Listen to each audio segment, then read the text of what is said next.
आवाजें पूरे माहौल को जीवंत बना रही थीं। उसी बाजार के एक कोने में एक बूढ़ा आदमी हरि प्रसाद अपने ठेले पर फल सजा रहा था। पानी लगन थी उसे अपनी बेटी अनन्या पर बेहद गर्व था। वह हाल ही में जिले की एसपी बनी थी। हालांकि पूरी बस्ती यह बात जानती थी कि उसकी बेटी किसी बड़े सरकारी पद पर है, पर कोई यह नहीं जानता था कि वह वास्तव में एसपी है। हरिप्रसाद खुद भी कभी इस बात का दिखावा नहीं करता था। वह कहता था, मेरी बेटी की इज्जत उसके काम से है और मेरी इज्जत में वाला चाकू घर पर ही भूल आया है। वह अपनी जेब से वह चमकदार नया मोबाइल निकालता है जिसे अनन्या ने ही कुछ दिन पहले उसे उपहार में दिया था। मोबाइल उसके हाथों में अजीब तरह से चमक रहा था। उसने अनन्या को फोन लगाया और कहा कि वह चाकू लेकर जल्दी से बाजार आ जाए। उसी समय बाजार की भीड़ एकदम से दो हिस्सों में बंटी। एक पुलिस ठेले वाले लोग पहले से ही उसे देखकर सहम जाते थे क्योंकि वह हर हफ्ते हफ्ता वसूलता था। विक्रम ने इधर उधर नजर दौड़ाई और उसकी नजर सीधे हरि प्रसाद पर जा टिकी। वह ठेले के पास आया और बोला, क्यों बूढ़े, हफ्ता तैयार है या फिर आज भी बहाना? हरि प्रसाद ने हाथ जोड़ते हुए कहा, साहब आज ठेला अभी लगाया ही है, दोपहर तक दे दूंगा। विक्रम की नजर तभी घोर जलन उभरी। वह उपहास भरे स्वर में बोला, वाह, महंगा फोन और पैसे देने में दिक्कत क्या बात है? बूढ़े फल बेचते बेचते इतना महंगा मोबाइल ले लिया। हरिप्रसाद धीरे से बोला, साहब इतना नहीं देता पैसा है मोबाइल खरीदने का, पर हमारे लिए नहीं लगता है कुछ, और धंधा भी चलता है। सिपाही भी हंसने लगे। भीड़ खामोश थी पर सभी के चेहरों पर डर साफ झलक रहा था। हरिप्रसाद मैं, लेकिन विक्रम उसकी बात पूरी होने देता। तब तक वो और उग्र हो चुका था। उसने मोबाइल को घूरते हुए कहा, हफ्ता नहीं देगा और फोन चमका रहा है, जरा भी शर्म नहीं। फिर उसने पास खड़े सिपाही से कहा, देख रहे हो फल बेचने वाला, और हाथ में फोन ऐसा जैसे कोई अफसर हो। सिपाही हंसकर बोले, साहब इससे मोबाइल छीन लेना चाहिए। यह सब सुनकर हरिप्रसाद की आंखों में आंसू भर आए, पर वह शांत ही रहा। यही शांत चेहरा देखकर विक्रम और भड़क गया। उसने अपने जूते से जोर का ठोकर मारा और पूरा ठेला पलट दिया। केले, सेब और संतरे जमीन पर लुढ़कने लगे। कुछ फल कुचल गए और ठेले का एक पहिया भी टेढ़ा हो गया। हरिप्रसाद घबराकर उठने ही वाले थे कि विक्रम ने पास आकर उनके गाल पर एक जोरदार थप्पड़ जड़ दिया। बूढ़ा आदमी लड़खड़ाकर नीचे गिर पड़ा। यह दृश्य देखकर एक लड़का, छोटू, जो पास ही नींबू बेचता था, दौड़कर आया और बोला, बाबा उठिए, मैं हूं। विक्रम ने उसे घूरते हुए डांटा, अरे ओ छोटे, हीरो मत बन, वरना तुझे भी जमीन पर गिरा दूंगा। भीड़ खामोश खड़ी देख रही थी पर किसी में हिम्मत नहीं थी कि आगे आए। उसी समय दूर से एक लड़की तेजी से भीड़ चीरते हुए आई। वह थी अनन्या प्रसाद। साधारण सलवार सूट में, बिना किसी सुरक्षा के। उसने अपने पिता को जमीन पर गिरा देखा और उसके चेहरे पर क्रोध की लपटें दौड़ गईं। अनन्या प्रसाद ने जैसे ही अपने पिता को जमीन पर गिरा देखा, उसका दिल एकदम से कांप उठा। वह तेज कदमों से दौड़कर आई और सबसे पहले उसने अपने पिता हरिप्रसाद और फिर छोटे छोटू को संभाला। भीड़ उसके आने से थोड़ी पीछे हट गई, पर किसी की हिम्मत नहीं हुई कि कुछ बोले। अनन्या ने कांपती आवाज में पूछा, पापा ठीक है ना? हरिप्रसाद ने उसे देखने की कोशिश की, पर दर्द से चेहरा सूज चुका था। इधर इंस्पेक्टर विक्रम, जो पूरे समय अहंकार में डूबा हुआ था, अचानक इस लड़की को देखकर ठिठक गया। उसका ध्यान लड़की की खूबसूरती पर अटक गया और उसका चेहरा एक घिनौनी मुस्कान में बदल गया। उसे अभी तक पता नहीं था कि यह लड़की कौन है, नहीं यह कि वह उसी बूढ़े की बेटी है जिसे वह कुछ देर पहले पीट चुका था। विक्रम ने आगे बढ़ते हुए कहा, ओह, ये कौन आई है? नई नई फूल जैसी लड़की। उसने अपनी आवाज धीमी करते हुए पर इरादे बेहद गंदे रखते हुए कहा, क्यों परेशान होती हो, मैं हूं ना। चलो की कोशिश की, पर इससे पहले ही अनन्या ने उसका हाथ झटक कर दूर धकेल दिया। उसने गुस्से से कहा, दूरी बनाकर रखो। विक्रम हंस पड़ा। अरे वाह, तेवर भी तेज है। चलो एक काम करो, बन जाओ मेरी सीक्रेट लव। मैं तुम्हारे घर का भी ख्याल रखूंगा और तुम्हारा भी। सिपाही जोर जोर से हंसने लगे, जैसे किसी सस्ते तमाशे का आनंद ले रहे हो। अनन्या के अंदर जैसे खून खौल उठा। उसने खुद को बहुत रोका, पर जब विक्रम ने फिर से उसके गाल को छूने की कोशिश की तो उसने पूरी ताकत से एक जोरदार थप्पड़ उसके मुंह पर जड़ दिया। थप्पड़ की आवाज पूरे बाजार में गूंज गई। कुछ पल का सन्नाटा फैल गया। सिपाही भी घबरा गए। विक्रम का चेहरा तमतमा उठा। दिख रहा था कि कैसे विक्रम ने ठेले को ठोकर मारी, कैसे उसने हरि प्रसाद को थप्पड़ मारा और कैसे उसने एक नाबालिग लड़के छोटू को डरा धमकाया। दूसरे वीडियो में भीड़ की आवाजें थीं जिनमें लोग कह रहे थे, ये हर रोज यही करता है, हफ्ता ना दो तो मारता है। अब अगले कदम का समय था। शाम होते होते अनन्या जिले के प्रशासनिक दफ्तर गई।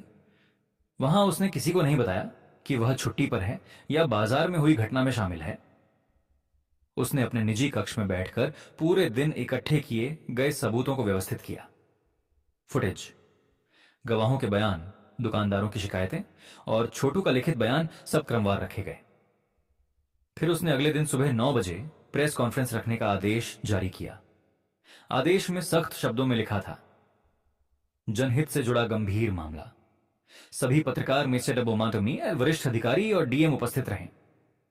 रात के लगभग 10 बजे जब सब तैयारी पूरी हो चुकी थी, वह अपने पिता के कमरे में गई। हरि प्रसाद बैठकर दवा खा रहे थे। चेहरे पर दर्द की लकीरें थीं, पर वह अपनी बेटी की आंखों में दृढ़ता देखकर कुछ समझ पाए। बिटिया, उन्होंने धीरे से कहा, तू उलझ मत, यह दुनिया बहुत कठोर है। अनन्या ने उनके पास बैठकर कहा, दुनिया कठोर तभी रहती है जब सही लोग चुप रहते हैं। पापा, पर तू अकेली है, हरि प्रसाद ने कहा। अनन्या मुस्कुराई। एक सच्चाई 100 झूठों पर भारी होती है, और अब सच्चाई सामने आएगी। अगली सुबह ठीक 6 बजे वह फिर से तैयार होकर निकली। इस बार उसने अपनी आधिकारिक वर्दी पहनी। कंधों पर चमकते सितारे उसकी पहचान बयां कर रहे थे। बाहर सरकारी गाड़ी उसका इंतजार कर रही थी। यह वही लड़की थी जिसे कल बाजार में कोई नहीं पहचान पाया, पर आज वह पूरे जिले की सबसे बड़ी कानून व्यवस्था अधिकारी के रूप में खड़ी थी। उसने गाड़ी का दरवाजा बंद किया और धीरे से कहा, अब बारी है उस सिस्टम को साफ करने की जिसने मेरे पिता जैसे लोगों को डराया, दबाया और अपमानित किया है। उसकी कार तेजी से जिला मुख्यालय की ओर चली गई। आज का दिन पूरे राघवपुर के लिए ऐतिहासिक होने वाला था। सुबह के ठीक 9 बजे जिला मुख्यालय का बड़ा कॉन्फ्रेंस हॉल पत्रकारों से खचाखच भर चुका था। कैमरों की चमक, कुर्सियों की खड़खड़ाहट और कानाफूसी से माहौल गंभीर हो गया था। किसी को अंदाजा नहीं था कि आज की प्रेस कॉन्फ्रेंस किस बारे में है, पर आदेश में लिखे गंभीर जनहित मामला ने सबका ध्यान खींच लिया था। कुछ ही देर में डीएम अरविंद सिन्हा और सीनियर अधिकारी एसपी अनन्या प्रसाद वर्दी में, दृढ़ और निडर, पूरा हॉल खड़ा हो गया। कैमरे उसके चेहरे पर फोकस हो गए। अनन्या ने माइक पकड़ा और शांत पर तेज आवाज में कहा, कल राघवपुर के बाजार में एक बुजुर्ग फल विक्रेता के साथ जो हुआ वह सिर्फ अत्याचार नहीं बल्कि कानून की खुली अवहेलना थी। सभी स्क्रीन पर वीडियो चलाया गया। इंस्पेक्टर विक्रम द्वारा हफ्ता मांगना, ठेला पलटना, हरि प्रसाद को थप्पड़ मारना और छोटू नाम के बच्चे को धमकाना। हॉल में सन्नाटा छा गया। अनन्या बोली, यह आदमी कानून का रक्षक नहीं बल्कि कानून का अपमान है। फिर वह कुछ कदम पीछे हटकर बोली, मैं यह स्पष्ट करना चाहती हूं कि पीड़ित व्यक्ति मेरे पिता हरि प्रसाद हैं। पूरा हॉल हैरानी से भर गया। पत्रकारों ने एक दूसरे को देखा। कानाफूसी तेज हो गई। कोई नहीं जानता था कि वह बुजुर्ग व्यक्ति एसपी की बेटी का पिता था। डीएम अरविंद सिन्हा माइक के पास आए और कठोर स्वर में बोले, हमारे पास कई प्रत्यक्षदर्शी गवाह, वीडियो फुटेज और लिखित बयान हैं। इन सबूतों से यह सिद्ध होता है कि इंस्पेक्टर विक्रम ठाकुर और रमेश पटेल ने अपने पद का दुरुपयोग किया, हफ्ता वसूला और नागरिकों पर अत्याचार किया। उन्होंने मेज पर रखे दस्तावेज उठाकर पढ़ा। तत्काल प्रभाव से इंस्पेक्टर विक्रम ठाकुर और रमेश पटेल को निलंबित किया जाता है। साथ ही विभागीय जांच पूरी होने तक उन्हें किसी भी सरकारी कार्य से दूर रखा जाएगा। पत्रकारों की फ्लैश लगातार चमकने लगी। पूरे जिले में यह खबर फैल गई, एसपी की दृढ़ कार्रवाई।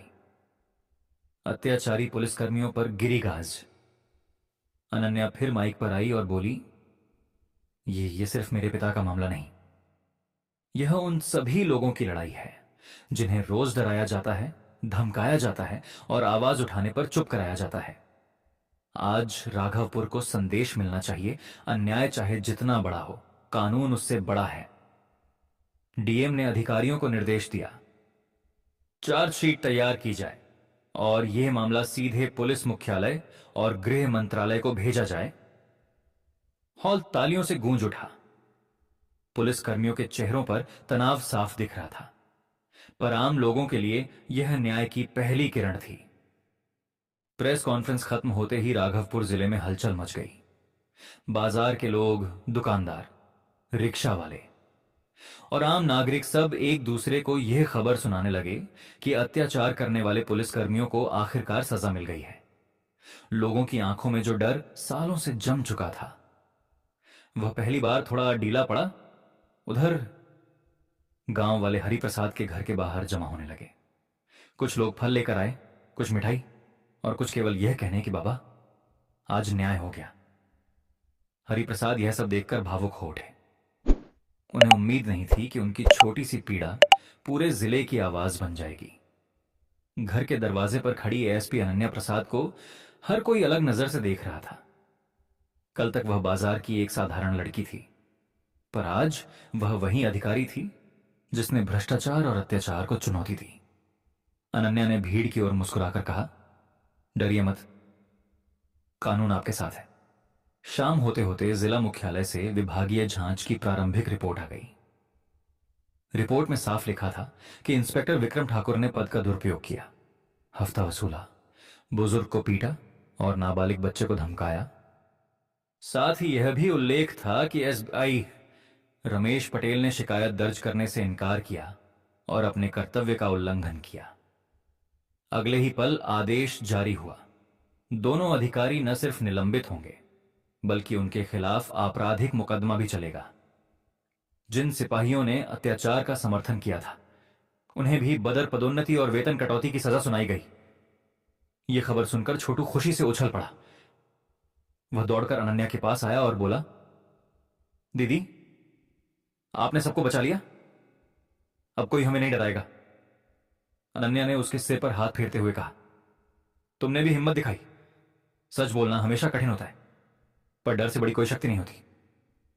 इसी बीच हरिप्रसाद धीमे कदमों से उसके पास आए। उनकी आंखें नम थीं। उन्होंने कहा, बिटिया तूने यह सब मेरे लिए क्यों किया? बदला लेकर क्या मिलेगा? अनन्या ने उनके हाथ पकड़कर कहा, पापा यह बदले की लड़ाई नहीं थी, यह इज्जत की लड़ाई थी। कोई भी इंसान इतना छोटा नहीं होता कि उसे सड़क पर अपमानित किया जाए। कुछ क्षणों का मौन छा गया। फिर हरिप्रसाद ने गहरी सांस लेकर कहा, मुझे बदला नहीं चाहिए था, बस इज्जत चाहिए थी और तूने वह लौटा दी। अनन्या मुस्कुरा दी। इसके बाद वह लोगों की भीड़ की ओर मुड़ी और ऊंचे स्वर में बोली, आज का यह मामला हमें एक बात सिखाता है, अन्याय अगर छोटा भी लगे तो उसे अनदेखा मत करो। गलत के सामने खड़े होने वाला इंसान कभी अकेला नहीं होता। और याद रखो, कानून किसी वर्दी या पद का नहीं, बल्कि सत्य और साहस का साथी होता है। उसकी आवाज में दृढ़ता भी थी और प्यार भी। भीड़ ने तालियों से उसका स्वागत किया। कई लोगों की आंखों में चमक थी, जैसे वर्षों बाद उन्हें यह एहसास हुआ हो कि न्याय केवल किताबों में नहीं, बल्कि उनके अपने बीच भी मौजूद है। सूरज ढलने लगा था और हवा में एक अलग ही सुकून था। उस शाम राघवपुर ने सिर्फ 2 भ्रष्ट अफसरों को गिरते नहीं देखा, उसने देखा एक बूढ़े पिता की हिम्मत, एक छोटे बच्चे की सच्चाई और एक बेटी का न्याय के प्रति अटूट विश्वास। और शायद पहली बार गांव वालों ने महसूस किया कि यदि सच के साथ खड़े होने का